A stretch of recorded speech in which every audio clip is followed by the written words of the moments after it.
안녕하세요. 최수일의 기고만장입니다. 오늘은 지난 시간에요. 단테의 신곡 천구편 가운데 이어서 5번째 하늘부터 여러분께 소개해 드리려고 합니다. 단테와 베아트리체는 이제 5번째 하늘, 곧 화성의 하늘로 올라갑니다.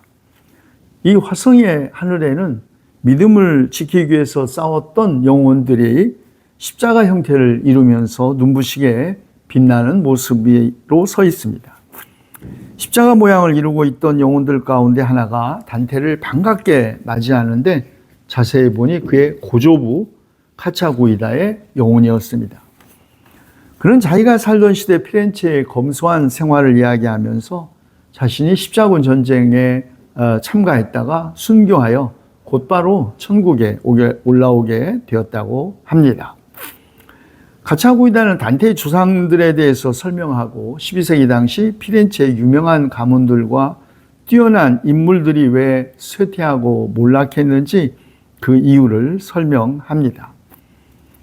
단테는 카차구이다에게 자신의 미래의 운명을 알려달라고 부탁합니다. 이에 대해 카차구이다는 단테가 힘겨운 망명 생활을 하게 될 것을 예언하면서 저승세계를 두루 둘러본 다음 두려워 말고 모든 것을 그대로 시로 써 사람들에게 도움을 주라고 권합니다. 카차구이다의 말을 들은 단테가 당황해하자 베아트리체가 위로하면서 6번째 하늘 목성의 하늘로 올라갑니다.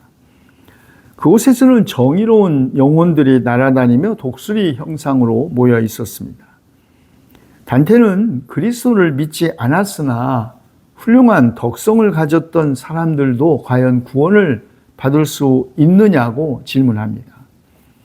독수리는 하나님의 정의가 인간의 지성으로 헤아릴 수 없다고 대답하면서 여러 나라 군주들의 부패와 타락을 일일이 열거하며 비난합니다. 여러분, 그리스도를 믿지 않았으나 훌륭한 덕성을 가졌던 사람들도 과연 구원을 받을 수 있을까요? 이 질문은 지금도 많은 사람들이 제기하는 질문입니다. 그리스도교가 우리나라에 들어오기 전에 그러면 죽은 사람들은 구원받지 못했다는 말인가? 그리고 지금도 그리스도를 믿지 않으면 구원받지 못하는가 하는 질문이 있죠. 단테는 세례도 받지 않고 믿음도 없이 죽은 사람은 어떤 정의가 그를 처벌하는가? 라는 질문에 대해 독수리 같은 형태로 보이는 축복받은 영혼들은 이렇게 말합니다. 그리스도께서 십자가에 못 박히시기 이전이나 이후에 그분을 믿지 않은 자는 이 왕국에 오르지 못했다. 하지만 보아라, 그리스도여, 그리스도여 외치는 많은 사람들이 심판 때는 그리스도를 몰랐던 자보다 그분에게서 더 멀리 있게 될 것이다. 그리고 오히려 믿지 않는 이교도들이 부패하고 타락한 그리스도교인들을 처벌할 것이다. 이렇게 말하죠. 자, 이제 단테는 베아트리체와 함께 7번째 하늘, 토성의 하늘로 올라갑니다. 그곳에서 최고의 하늘까지 이어진 끝없이 높은 계단 위로 관조의 삶을 살았던 영혼들이 오르내리고 있습니다. 그 중에서 성 다미아노의 영혼이 하나님의 심오한 뜻에 대해 이야기한 다음 성직자들의 타락에 대해 한탄하죠. 성 베네딕투스의 영혼이 다가와 관조의 영혼들을 소개합니다.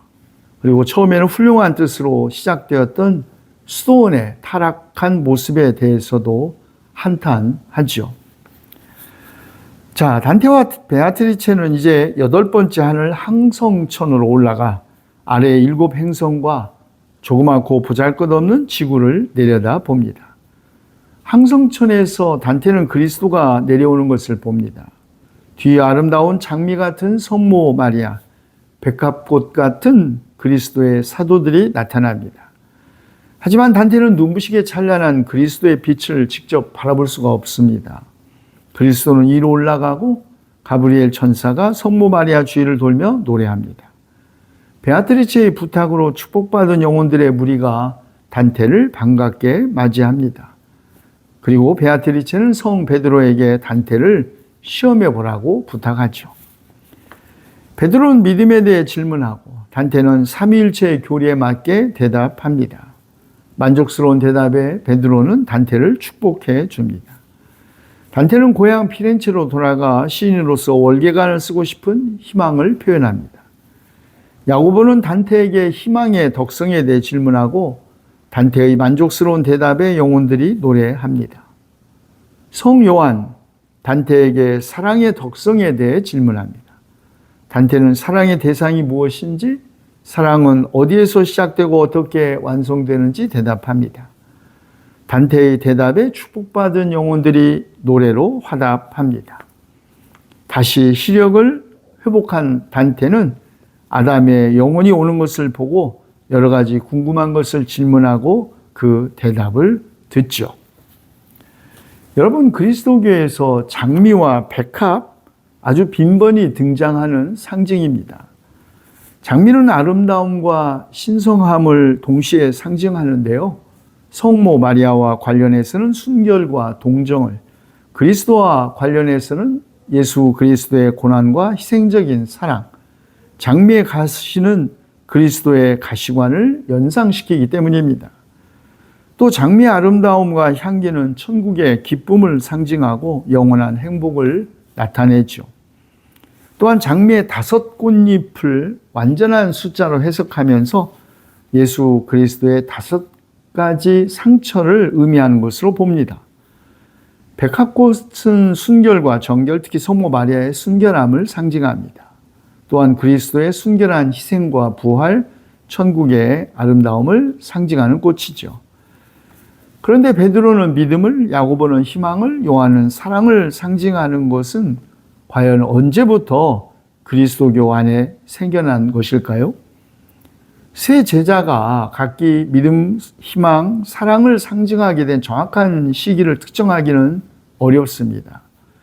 세 제자의 상징성은 그들의 각기 다른 성격과 특징에서 비롯된 것으로 보이죠. 베드로, 열정적이고 용감한 면모를, 야고보, 의로운 성품, 요한은 예수님을 가장 사랑한 제자로 성서가 묘사하고 있기 때문입니다. 12제자들 가운데 하필 베드로, 야고보, 요한 이 세 사람의 이름이 부각된 것은 아마도 이들이 초대교회에서 지도자의 역할을 수행했기 때문일 것입니다. 그리고 믿음과 소망과 사랑은 매우 중요한 그리스도인의 덕목이라는 것을 강조하려는 의도에서 반영된 것이라고 보입니다. 자, 그런데 베드로의 영혼이 교회와 성직자들의 부패를 꾸짖습니다. 이어 사도들의 영혼은 위로 올라가고 단테는 다시 한번 지구를 바라봅니다. 그리고 단테와 베아트리체는 9번째 하늘인 원동천으로 올라갑니다. 원동천에서 단테는 처음으로 하나님이 있는 곳을 바라보는데 너무나도 강력한 빛에 눈을 감을 수밖에 없습니다. 베아트리체는 하나님을 중심으로 둘러싸고 있는 9 하늘들의 움직임과 상호 관계들에 대하여 설명하죠. 그리고 9 하늘에 배치된 9 품계의 천사들에 대하여 설명합니다. 특히 무엇 때문에 일부 천사가 반역을 했는지, 천사들의 본질적인 성격은 무엇인지 이야기합니다. 그리고 천사에 대하여 그릇된 관명을 퍼뜨리는 학자와 설교자들을 비판합니다.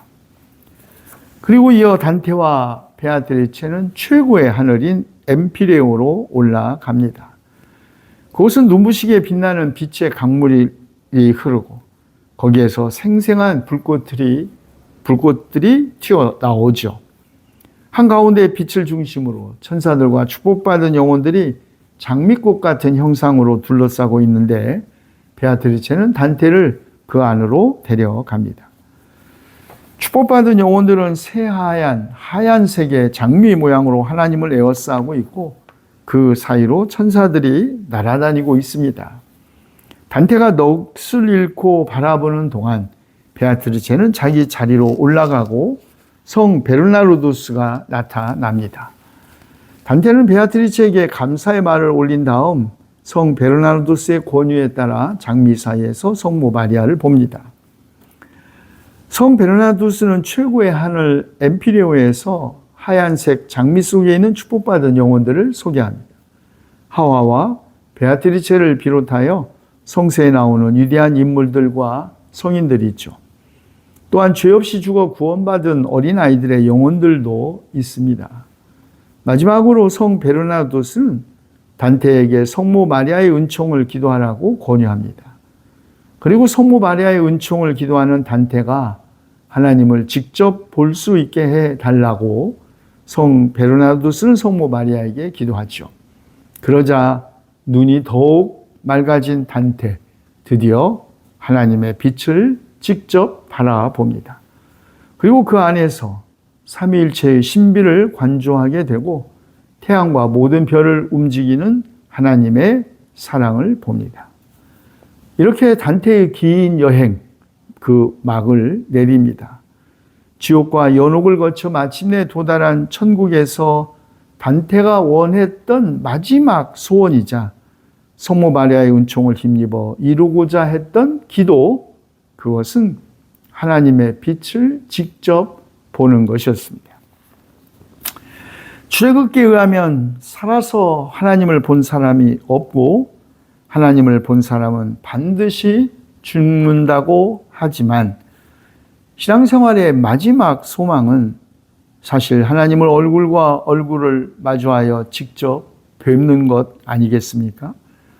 사도 바울도 고린도 전서에서 말했습니다. 지금은 우리가 거울로 영상을 보듯이 희미하게 보지만 그때에는 얼굴과 얼굴을 마주하여 볼 것입니다. 지금은 내가 부분밖에 알지 못하지만 그때에는 하나님께서 나를 아신 것과 같이 내가 온전히 알게 될 것입니다. 그렇습니다.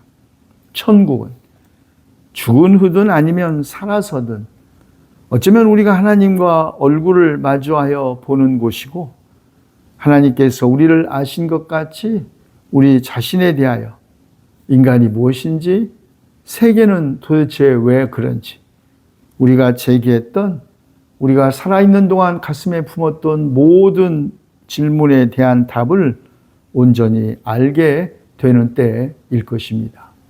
경청해 주셔서 고맙습니다.